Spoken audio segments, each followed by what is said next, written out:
দূর থেকে দেখলে মনে হবে জমিতে যেন সোনালী রঙের কোনো অদ্ভুত সবজি চাষ করা হচ্ছে, কিন্তু কাছে গেলে জানা যায় এগুলো আসলে রসুনের পাতা।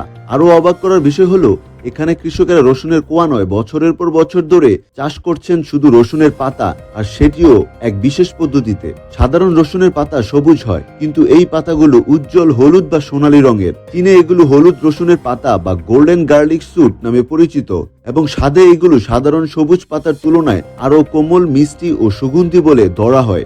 এর পেছনের বিজ্ঞানটাও বেশ মজার। গাছের পাতা সবুজ দেখায় ক্লোরোফিল নামের একটি রঞ্জক পদার্থের কারণে। সূর্যের আলো পেলেই ক্লোরোফিল তৈরি হয় এবং গাছ সালোক সংশ্লেষণের মাধ্যমে নিজের খাদ্য উৎপাদন করতে পারে। কিন্তু যদি নতুন গজানো পাতাকে আলো থেকে দূরে রাখা হয়, তাহলে সেখানে ক্লোরোফিল তৈরি হয় না, ফলে পাতাগুলো সবুজ না হয়ে ধীরে ধীরে হলুদ বা ফ্যাকাশে সোনালী রং ধারণ করে। চীনের কৃষকেরা ঠিক এই বৈজ্ঞানিক কৌশলটি কাজে লাগান। প্রথমে স্বাভাবিক নিয়মে জমিতে রসুন চাষ করা হয়। গাছ বড় হয়ে সবুজ পাতায় ভরে গেলে সেই পাতাগুলো কেটে ফেলা হয়। এরপর গোড়া থেকে যখন নতুন পাতা বের হয়, তখন প্রতিটি গাছের উপর বসিয়ে দেওয়া হয় মুখ বন্ধ বিশেষ ধরনের মাটির পাত্র। এই পাত্রের ভেতরে সূর্যের আলো প্রবেশ করতে পারে না, ফলে নতুন পাতাগুলো সম্পূর্ণ অন্ধকারে বেড়ে ওঠে এবং ক্লোরোফিল তৈরি না হওয়ায় সেগুলো ধীরে ধীরে সোনালী হলুদ রং ধারণ করে। শুধু রঙই নয়, এই পদ্ধতিতে জন্মানো পাতার স্বাদও বদলে যায়। এগুলো তুলনামূলক বেশি নরম, কম ঝাঁঝালো এবং রান্নায় আলাদা সুগন্ধ যোগ করে। তাই চীনের বিভিন্ন রেস্তোরাঁয় এই বিশেষ রসুনের পাতার চাহিদা অনেক বেশি।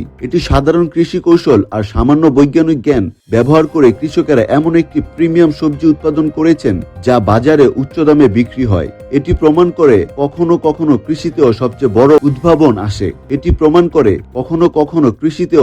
বড় উদ্ভাবন আসে প্রকৃতির নিয়মকে বুদ্ধিমত্তার সঙ্গে কাজে লাগানোর মাধ্যমে।